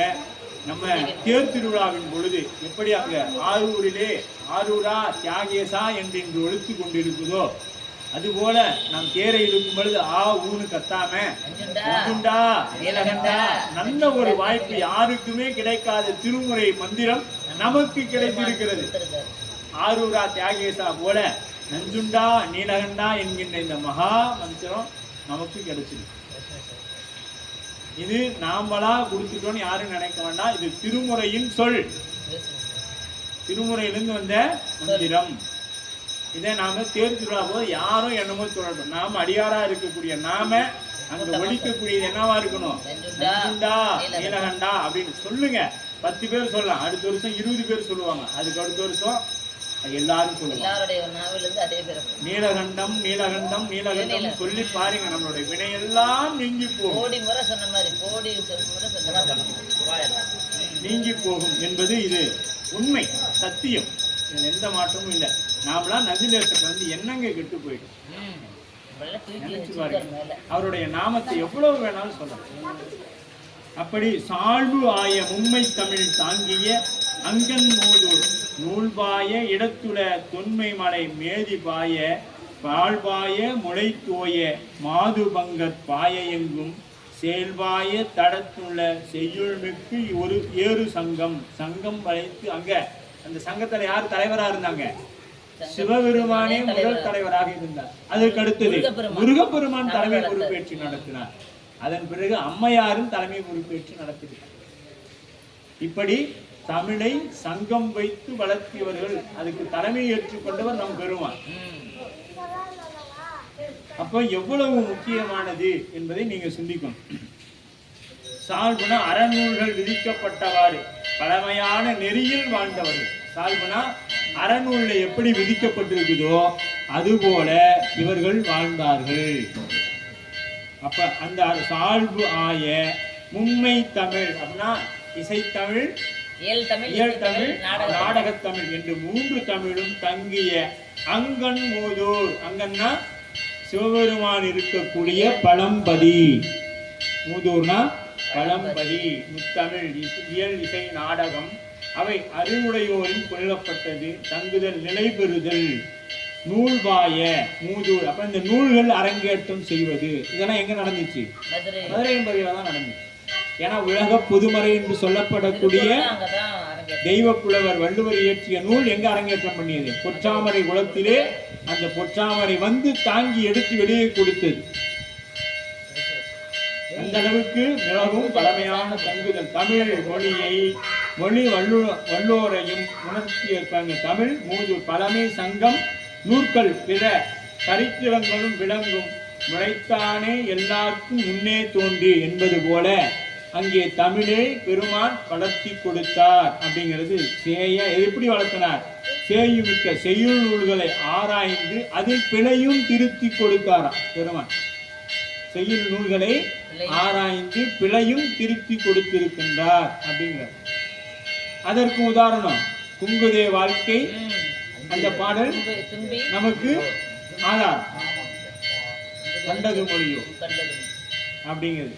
அப்படி அந்த சங்கத்தை வைத்து எது தேவையில்லைங்கிறதா செய்யுளும் மிக்க ஏறும் சங்கம். செய்யுள்கள் தடத்துள மிக்க சங்கங்கள் வயல்களில் ஏறுவன. அவை தடத்தங்களிலும் உள்ள சங்குகள் வயலில் செல்வன. இங்க ஏறு சங்கம் அப்படிங்கிறது சங்கையும் சொல்லுது. அங்க எப்படி முத்துக்கு 2 பொருள் சொன்னாங்க. அன்பினால் விளையக்கூடியது முத்தம், அங்கே கடலில் விளையக்கூடியது முத்து அப்படின்னு. இங்க அதே மாதிரி சங்கம் என்று தமிழை வைத்து வளர்த்தார்கள். இன்று வந்து செயல்பாய அங்கே சங்குகள் ஏறும். சங்குகள் அப்படியே மேல விளைஞ்சு எங்க வந்துங்க? எங்க பார்த்தோம்? ஆனாயர் புராணத்துல பார்த்தோம். கொடிகள்ல இருந்த சங்கு கரும்புக்கு போய் கமுகுக்கு போய் கமுகின் வழியாக மேல இருந்து வந்தது. எப்படிப்பா? கமுகு மரத்துல இருந்து சங்கு விளையுமானா விளைஞ்சிச்சு. எப்படி? இந்த கொடிகள் வழியாக மேலே சென்ற சங்கு அங்கே பெருசாகி அங்கிருந்து விழுந்தா என்ன ஆயிடுச்சு? அப்ப கமுகுல இருந்து சங்கு வந்தது போல இங்கேயும் சங்கம் வளர்த்தது. நோன்மை பெருமை மேதிபாய அப்படிங்கிறார். அப்ப மது மங்கையத்து அந்த மாதிரி நிறைய அந்த தாமரை மலர்கள் மது நிறைந்த முன்னேறே தேன்மூடி நிறைந்த தாமரை. இந்த தாமரை இப்போ எப்படிதான் நிறைய தேன்கள் நிறைந்ததாக இருக்கிறது. தாமரையில இயல்பாகவே தேன்கள் அதிகம். அப்படி நிறைய தேன்கள் நிறைந்ததாக இருக்கிறது. மந்தம் மந்த நிலம் வந்து அசை பந்தரின் மாடம் மூன்றின் பந்து ஆடிய மங்கையர் பங்கைய செங்கை தாங்கும் சந்தர் முளை மேலன தாழ்குலை வாழ்முகப்புண் செந்தாமரை மேலான நித்தலும் சேர்ந்த கோவை. இந்த பாடல் இலக்கியம் சார்ந்து படிக்கிறவங்களுக்கு மிகவும் அற்புதமான பாடலாக இருக்கும். நாம் அப்படியே இதற்கு ஒரு மேலோட்டமான கருத்தை பார்த்து விட்டு செல்லலாம். மந்த நிலவும் தென்றல் மந்தம் அந்நிலங்களில் என்பது மந்தம் நிலவும் என்பது பெயர். தென்றல் அதிகமாக அங்கே வீசக்கூடியது. அதனால மந்தம் வந்து அசை பந்தரில் மாடம் மூன்றில், அங்க மாடங்களில் இருக்கக்கூடிய, மாடம்னா மேலே. இப்போ நமக்கு எங்க காத்து நல்லா கிடைக்கும்? வெட்ட வெளியில மாடி வீட்டு இருந்தோம்னா காத்து எப்படி இருக்குங்க? நல்லா சிறு சிறுன்னு இருக்கும். அங்க மாதிரி மெல்லிய அசை மெல்லிய வீசும் தென்றல் செங்கை தங்கும் சந்தர் முளை, மங்கையர்கள் தங்கும் அந்த இடம், மங்கையர்கள் இருப்பது அப்படி அந்த ஒரு அந்த செங்கை தங்கும் சந்தர் முளை நிலம், நிலத்திலாம் சேர்ந்த தோரணை முத்து மாலைகள் மார்பில் மேற் பூத்து கிடக்க மங்கையர் பந்தாடி விளையாடுதல். பந்தாடி விளையாடுதல், பந்தர் செங்கை தங்கும் அப்படின்னா எப்படி விளையாடுறாங்க அப்படிங்கிறது சொல்லி பார்க்கணும். பந்தை தூக்கி போட்டு விளையாடுறாங்க. இது நமக்கு திருவாசகத்துல ஒரு பதிகம். ஆமா, பந்தை பூப்பந்தை விளையாட்டு அம்மானைங்கிற பதிகத்துல அந்த பூப்பந்தை இங்குட்டும் அங்குட்டுமாக போட்டுக்கொண்டு விளையாடக்கூடிய அந்த பதிகம் உண்டு. அந்த மாதிரி இங்க பந்து ஆடி மங்கையர் பங்கை செங்கை தங்கும் பந்தர்முலை மேலாம் தாழ்குலை வாழ் முகத்து தோண, அந்த செந்தாமரை மேலான அந்த தாமரை பந்தாடி முகத்தின் முத்து போன்ற வேர்வை துளிகள் அப்படியே அவங்க முகத்தில் எப்படிங்க முத்து போட வேர்வை துளிகள். அது ஒரு 2 வரியை நம்ம அதை சென்சாரில் எடுத்துடும். ரொம்பமா விரிக்க முடியாது, அது இலக்கியம் சார்ந்தது. ஆனால் அதை எடுத்துட்டோம். தாழ்குலை, அப்போ காதில் அணியக்கூடிய குலைகள், தாழ்குலை. இன்னைக்கும் மதுரை பக்கம் போனோம்னா எப்படி இருக்கும்? மதுரை திருநெல்வேலி எல்லாம் போனாங்கன்னா ஒரு 1/4 கிலோ இருக்கும். அது பாத்தீங்கன்னா அந்த அந்த காதுக்குள்ள நம்ம கை ஒரு 4 விரல உள்ள விடலாம். அதுக்குள்ள என்ன பண்ணலாம்? அது ஒரு 4 விரலையும் அந்த காதுக்குள்ள அந்த ஓட்டையில விட்டுறலாம். அவ்வளோ பெருசு அவங்களுடைய அந்த தோடு தங்குலை, அப்படி குடை காது அப்படிங்கிற. நம்ம பெருமானுக்கு அப்படிதான் இருக்கு. தாழ் செவி, தாழ் செவி நீள்முடி தடக்களிற்றை கருத்தூள் நிறுத்தும். ஏன்னா அப்படியே அந்த செவி வந்து நாம போய் எக்கி சொல்றதுக்கெல்லாம் இல்லை, அப்படியே என்ன சொல்றாங்கன்னு கேட்பாரு. அதுக்கு தான் அது தாழ் செவி. தாழ்னா இப்ப ரொம்ப நீண்டு இருக்காரு, இப்போ வரக்கூடிய ஆன்மா என்னத்தை கேட்குது அப்படிங்கிறது அப்படியே பெருமாள் அப்படியே கூர்ந்து கவனிப்பார். அதுக்கு தான் தாழ் செவின்னு பேருங்க. வால் முகம், இயல்பாகிய ஒளி பொருந்திய முகம். வால் முகம்னா அந்த இயல்பாக ஒளி பொருந்திய முகம். நாம இயல்பாலாம் இருக்காது. நாமெல்லாம் பியூட்டி பார்லர் போனா தான் முகம் அழகா, இல்லைன்னா குறைஞ்சபட்சம் வேற எப்படியாச்சும் வாங்கி போடணும். ஆனால் அவங்களுக்கு அப்படி இல்லை. இயல்பாகிய ஒளி பொருந்திய முகம். இயல்பா ஒளி பொருந்தியதுன்னா என்ன அர்த்தம்? பெருமானை இடைவிடாது சிந்தித்து கொண்டே இருக்கும். ஆமா, அப்பதான் ஒளி பொருந்திய முகம் கிடைக்கும். அதுக்கு முன்னாடி நாம 5000 50,000 செலவு பண்ணாலும் 2 நாளைக்கு தான், 3ஆவது நாள் மீண்டும் இயல்பான நிலைக்கு திரும்பி விடுவோம். அதனால அப்படியெல்லாம் நாம அழகாகணும் முடிவு பண்ணிட்டா 5 எழுத்து சொல்லிக்கொண்டே இருக்கணும். 5 எழுத்தை சொல்லிக்கொண்டே இருந்தா அழகாயிரும். வேற எதுவும் பொருள் பாருங்க, நம்ம சாமி எங்கேயுமே செலவே வைக்கிறது இல்லை. எளிமைக்கு எளிமையானவர், செலவே இல்லாம நீ அழகாய்க்கலாம். அதுக்கு ஒரே வாய்ப்பு 5 எழுத்தை தொடர்ந்து சொல்லணும், அவ்வளவுதான். வேற ஒன்றும் நீங்க பெருசா பண்ணலாம். அப்ப முகம் செந்தாமரை, அந்த முகமாகியது எப்படி? தாமரை பூ போன்று அழகா இருக்குது.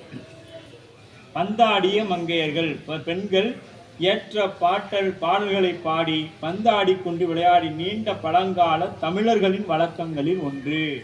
அப்போ இன்னைக்கு பந்தாடுதல் யாருடைய வழக்கமாக இருக்குது? அதெல்லாம் வெளிநாட்டுக்கு போயிடுச்சு. இதெல்லாம் நம்மகிட்ட இருந்து, அதெல்லாம் நம்ம திரும்ப திரும்ப அதான் சொல்லுவோம். நம்ம புராணத்தில் இல்லாத ஒன்று விளையாட்டோ சொல்லோ ஏடிஎம் மிஷின் உள்பட எல்லாம் நாம கண்டுபிடிச்சு கொடுத்தது தான், சைவம் கொடுத்தது தான். ஒன்றும் புதுசாலாம் யாரும் உருவாக்கலை, எல்லாம் நம்ம இடத்துல இருந்து எடுத்துக்கிட்டு போனது தான். அவங்க ஒழுங்காக புராணத்தை படிச்சிருக்கிறாங்க, ஒரு மிஷினை உண்டாக்கிட்டாங்க, அவ்வளோதான். நாம் புராணத்தை பொழுதுபோக்காக கேட்கறதுனா நம்ம பிறவியே போய் கொண்டு இருக்குது. நாம் பொழுதை போக்கினால் அவர் நம்ம பிறவியை போக்குறார். பிறவியாக போய்கிட்டே இரு அப்படிங்கிறார். போக்குறாருன்னா பிறவியாக போய்கிட்டே இருங்கிறார். அடுத்தடுத்து நீ போ. அப்பயாச்சும் எப்படி ஏடிஎம் மிஷின் முதல்ல கண்டுபிடிச்சான், எங்கேருந்து கண்டுபிடிச்சான்னு பாரு. 7ஆம் நூற்றாண்டில் சுந்தரமூர்த்திக்கிட்டே நான் ஏடிஎம் மிஷினை கொடுத்துட்டேன் அப்படின்னு சாமி அங்கே 7ஆம் நூற்றாண்டு ஏறக்குறைய 1400 ஆண்டுகளுக்கு முன்பாகவே இது நடந்துருச்சு, 350 ஆண்டுகளுக்கு முன்பாக. ஆனால் இன்னைக்கு அதை கண்டுபிடிச்சு அதை நாம் தூக்கி பெருசாக தலையில் வச்சுட்டு இருக்கோம் இல்லையா? இதெல்லாம் நம்ம அப்பவே நம்ம பெருமான் கொடுத்தது. இன்றளவிலே இன்றைய வகுப்பினை நமக்கு இன்று அவ்வளோதான் தபம். இன்றைய நாள் முனையடுவ நாயனாருடைய குரு பூசை நன்னாள். ஆகவே பெருமான் குரு பூசையை நாம் அடுத்து பார்த்துட்டு அதன் பிறகு வழக்கம் போல அன்னம்பாளிப்பில் அடியார் பெருமக்கள் கலந்து கொள்ள வேண்டுகிறோம். அடுத்த வகுப்பானது வருகின்ற சனிக்கிழமை நடைபெறும். சனிக்கிழமை, ஞாயிற்றுக்கிழமை சைவ சித்தாந்த வகுப்பு நடைபெற இருக்கக்கூடிய காரணத்தால் 2ஆம் வாரம் சனிக்கிழமை வழக்கம் போல வகுப்பு இங்கே நடைபெறும் என்பதை உங்கள் திருவடிக்கு விண்ணப்பித்துக் கொண்டு இந்த அளவிலே இன்றைய வகுப்பானது நிறைவு பெறுகிறது. என்றும் இன்பம் பெருகும் இயல்பினார் ஒன்று காதலித்து உள்ளமும் ஓங்கிட ஒன்றுளார் அடியார் அவர் வான்புகள் நின்றதெங்கும் நிலவே உலகெலாம் வான்முகில் வளாது பெய்க மலிவளம் சுரக்க மன்னன் போர்முறை அரசு செய்க குறைவிலாதுவைகள் வாழ்க நான்மறை அறங்கள் ஓங்குக நற்றவம் வேள்வி மல்க மேன்மைகள் சைவ நீதி விளங்குக உலகமெல்லாம் மேன்மைகள் சைவ நீதி விளங்குக உலகமெல்லாம் மேன்மைகள் சைவ நீதி விளங்குக உலகமெல்லாம். அரகர நம பார்வதி பதையே நாடுடைய சிவனே போற்றி நாட்டவர்க்கும் இறைவா போற்றி ஏகம்பத்துரையந்தாய் போற்றி பெண்ணுரானாய் போற்றி காவாய் கனகத்திரளே போற்றி கைலை மலையானே போற்றி போற்றி அருள் தரும் தேவகிரி அம்மை உடனவர் அன்பு நஞ்சுண்டேஸ்வர பெருமான் திருவடிகள் போற்றி போற்றி சேக்குளார் பெருமான் திருவடிகள் போற்றி போற்றி எம்பிரான் மூர்த்தி நாயனார் திருவடிகள் போற்றி போற்றி எம்பிரான் முனையடுவ நாயனார் திருவடிகள் போற்றி போற்றி நஞ்சுண்டா நீலகண்டா நஞ்சுண்டா நீலகண்டா நீலகண்டா நஞ்சுண்டா நீலகண்டா நஞ்சுண்டா சிற்றம்பலம். தில்லை